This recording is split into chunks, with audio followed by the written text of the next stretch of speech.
What if I told you the real reason avoidant people pull away has very little to do with you and almost everything to do with what feels safe for them? Let me share something most people never really understand until the moment everything has already broken down. You might think you understand avoidant people. You might believe you know why they pull away, why they go silent, and why they suddenly seem distant the moment things start to feel real or deep. But the truth is, you do not. Not fully, and not in the way that truly matters. Because almost everything you have been told about avoidant behavior is only half of the story. Most of what you assume about what they want from love is probably not right. And if you do not truly understand what I'm about to explain, you will keep repeating the same painful cycle again and again. You get close, they pull back. You panic, the connection falls apart, and you are left wondering what went wrong. If you want the real reason avoidants pull away and never come back, hit like right now. Here is the part almost no one tells you. Avoidant people are not running away from love. They are running away from what does not feel safe to them. That is a big difference. The reason most people lose an avoidant partner is surprisingly simple. You do not understand the rare qualities they are actually drawn to, not the qualities you think matter, and not the things you have been trying to give them. I'm talking about qualities that almost no one practices anymore. These are qualities that make an avoidant pause, take a breath, and think, this feels different. If you have ever felt someone slowly drift away from you, if you have ever been told you are too emotional or too intense, or if you have ever felt like no matter how hard you try, you are never quite enough, then you cannot afford to ignore this. If you have ever questioned your own worth because someone kept slipping just out of reach, then pay close attention now. Once you understand the traits avoidant people truly value, everything begins to change. Your self-esteem changes, your relationships change, and the way you carry yourself changes. So sit for a moment and pay close attention. Because once you hear these next truths, you will never look at avoidant behavior the same way again. You are about to understand something most people never learn in their lives. When I talk about staying emotionally grounded, even when things become messy, I am not talking about pretending you do not care. I am not talking about hiding your needs, or walking on eggshells, or ignoring your feelings just to seem calm. What I mean is something much more powerful, and something that is honestly very rare. It is the ability to stay connected to yourself even when someone else disconnects from you. This specific quality is something avoidant people notice right away, because most people fall apart the exact moment an avoidant pulls back. Let us be real about it. It is human nature. When someone you care about steps away, your mind starts sounding every alarm it has. Suddenly, you are replaying every conversation, analyzing tone, overthinking every message, and questioning every small thing you said or did. You begin to make their distance mean something about your worth. You think you must have done something wrong, or maybe you are too much. But that is what old emotional wounds do. They whisper lies about who you are. Being grounded means you do not let that panic take control. It means you pause before reacting, and you understand the difference between someone stepping back because of their own emotional patterns and someone stepping back because you are not enough. Comment avoidant if you've ever had someone go distant the moment things got close. Avoidant people are wired to expect emotional chaos. They learned early in life that closeness often brings pressure, demands, intensity, and emotional overwhelm. So when they feel themselves needing space, they prepare for your reaction. They expect panic, they expect questions, they expect a wave of emotion, and they expect to feel trapped. They expect you to pull harder as they pull away. But when that reaction does not happen, and when instead you stay steady, calm, and grounded in yourself, it completely surprises them.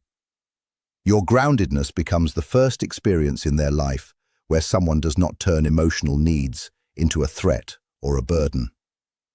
They pull away, expecting you to chase harder, and instead you remain centered.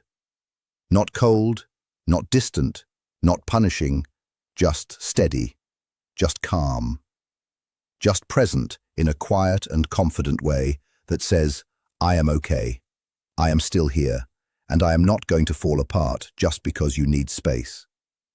They do not experience this often. Do you understand how rare that is? Most people respond to distance with anxiety. They chase, they explain, they overdo things, and they try to fix whatever they think is broken. They try to force the closeness back.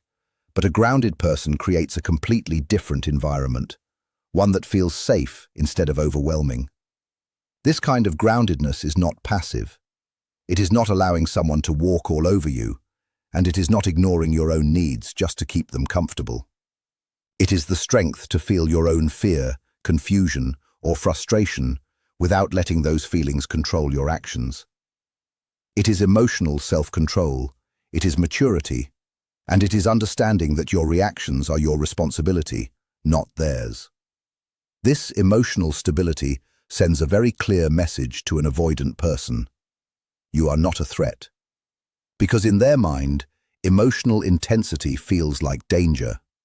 Emotional spiraling feels like pressure, and emotional overreaction feels overwhelming. But a grounded person does not pressure them for instant reassurance. They do not panic when the avoidant needs space, and they do not turn every moment into a crisis. They hold themselves with enough strength that the avoidant finally feels like they can breathe around someone. This is what avoidant people truly need, even if they cannot explain it. Someone who does not collapse when they create distance.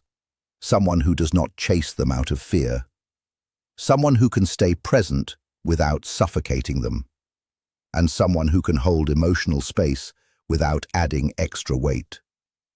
Think for a moment about a time when someone you cared about pulled away from you, and instead of grounding yourself, you reacted from fear.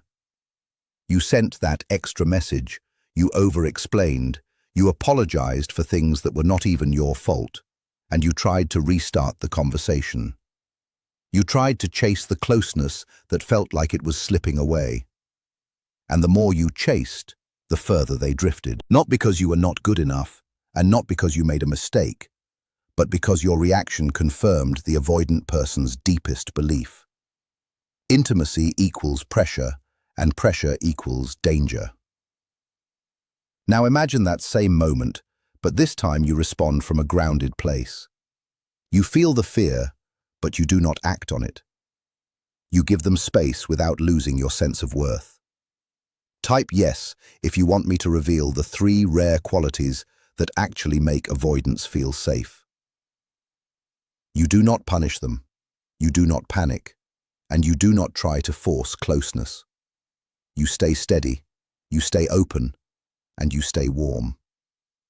That kind of emotional steadiness hits an avoidant person like a shock because it breaks the story they have believed their whole life. That closeness always leads to chaos. When they pull back and nothing explodes, when you stay balanced and calm, it creates a small crack in their emotional walls. That is what groundedness does. It communicates emotional safety, and emotional safety is the one thing avoidant people never learned how to ask for, but deeply need. When you stay centered, they slowly begin to trust that being close to you will not overwhelm them. They start to believe that connection does not have to mean chaos. They begin to feel like intimacy is something they can handle, not something they have to escape from. This does not mean you ignore your needs. It means you express them from a grounded place. Instead of reacting, you respond. Instead of collapsing into fear, you stand in your truth. Instead of demanding reassurance, you offer clarity. Something like, I care about this connection. I am here. I am open to talking when you are ready, and I will not lose myself just because things feel uncomfortable. That kind of energy is magnetic, not only for avoidant people, but for anyone, because it shows deep self-respect. It shows maturity, and it shows emotional awareness. And emotional awareness is something people can feel, even if they cannot explain it. It shows a quiet strength and resilience. When someone who has learned to survive by keeping others at a distance notices that you are steady, they cannot ignore the difference. People with avoidant tendencies who move through relationships by staying at a distance cannot help but notice when you stay calm and grounded. You show them that their distance does not break you. You show them that emotions do not have to turn into chaos. You show them that closeness does not need to trigger panic or survival mode. And in that moment, you become someone they can trust, maybe in a way they have never trusted anyone before. Trust becomes the base for everything that can grow after that. There is something very powerful about a person who can hold their own emotional space without punishing someone, without pushing for closeness, and without trying to pull someone out of their need for breathing room. It is rare in today's world. Many people know only two responses: cling tightly or shut down fully. They either overwhelm the connection with fear and anxiety, or they disappear into themselves to avoid feeling exposed. But the rare person who stands steady in the middle, who stays connected without chasing, and stays grounded without becoming cold, becomes unforgettable to an avoidant. Because avoidants expect extremes, they are used to reactions that push them away. When they pull back, they expect anger, guilt trips, emotional storms, or silent punishment for not showing up the way someone wanted them to. Their whole life has taught them to wait for some kind of consequence. Every time they move closer or step away, they prepare themselves for someone else's emotional reaction. Closeness has always come with demands, pressure, and emotional weight they feel unable to carry. So they step back. They withdraw to avoid letting someone down or to avoid being hurt themselves. But everything changes when they meet someone who can stay balanced, someone who does not fall apart, someone who does not chase them, and someone who does not use silence as a weapon or try to make them feel guilty for needing space. That kind of stability is a completely new experience for them. Imagine this. They take a small step back, and instead of pressure, they feel a calm presence from you. You do not crowd them. You do not run away. You do not punish them by shutting down. And you do not make them feel like they have failed for needing space. You stay centered, you stay warm, and you stay open. If this is opening your eyes, comment Jung below. That calm balance creates a feeling inside them they almost never experience, which is relief.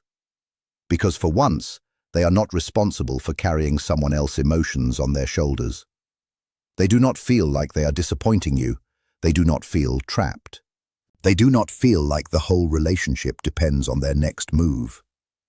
What they feel instead is respect. And that respect feels like pure oxygen to them. When you give them space without pulling your energy away from the connection, what you are really saying is, I am here and I am okay. That message goes deep into the parts of them that fear being controlled or overwhelmed. It removes the fear of being consumed and replaces it with the feeling of having a choice. Avoidance needs choice, the way human beings need air. They need to feel like closeness is something they can move toward, not something being forced onto them. When you hold your own space with confidence, you create room for them to come closer on their own terms. But this is where many people misunderstand the process. They think giving an avoidant space means disappearing completely, going cold, acting distant, or pretending they do not care. That is not holding space.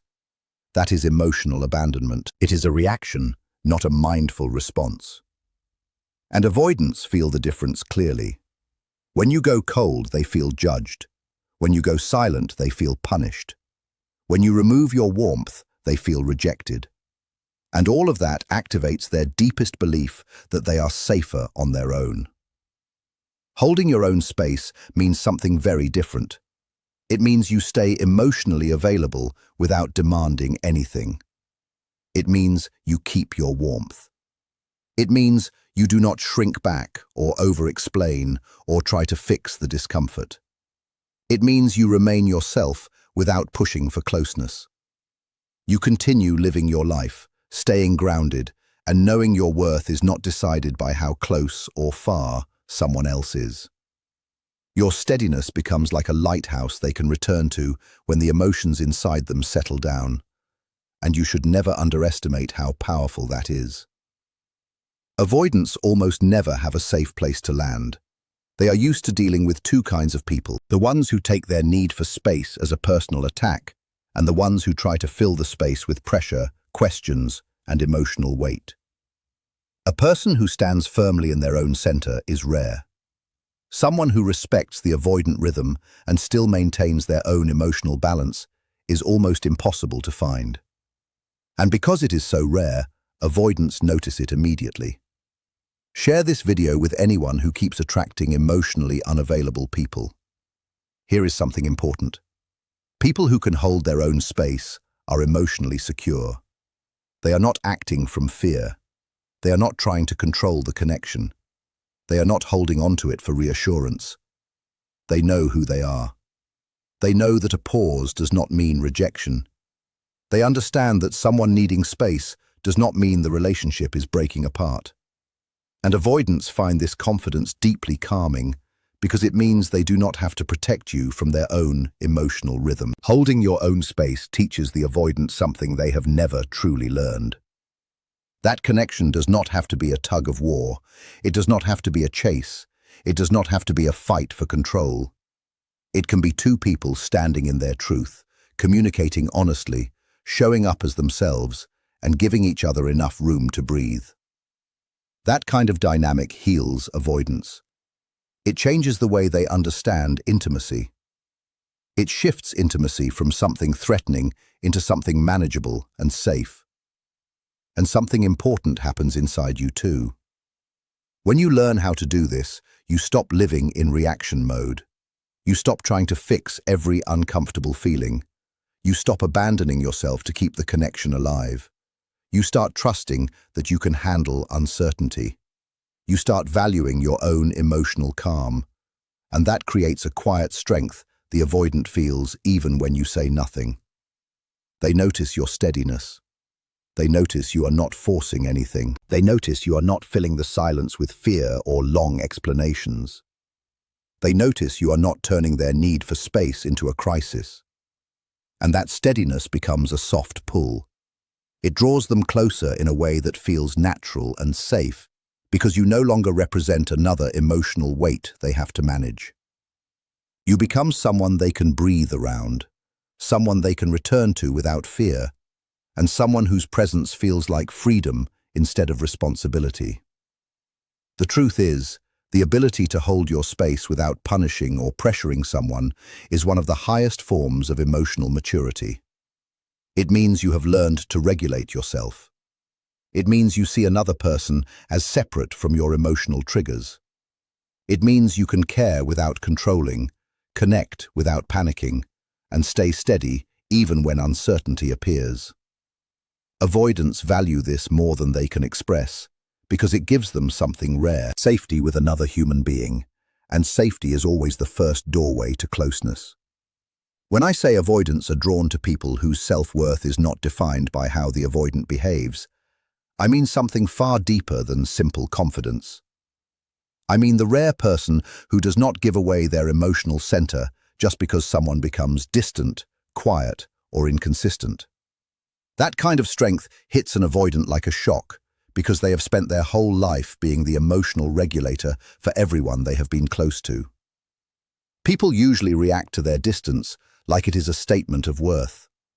They panic, they fear, they get angry, they collapse into guilt or blame, and they wrap their identity around the avoidant attention.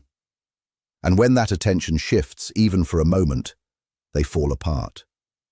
So when an avoidant meets someone who does not collapse, someone who does not create stories out of fear, someone who does not chase or fall apart, it breaks their entire emotional pattern. It interrupts the script they have been using for years.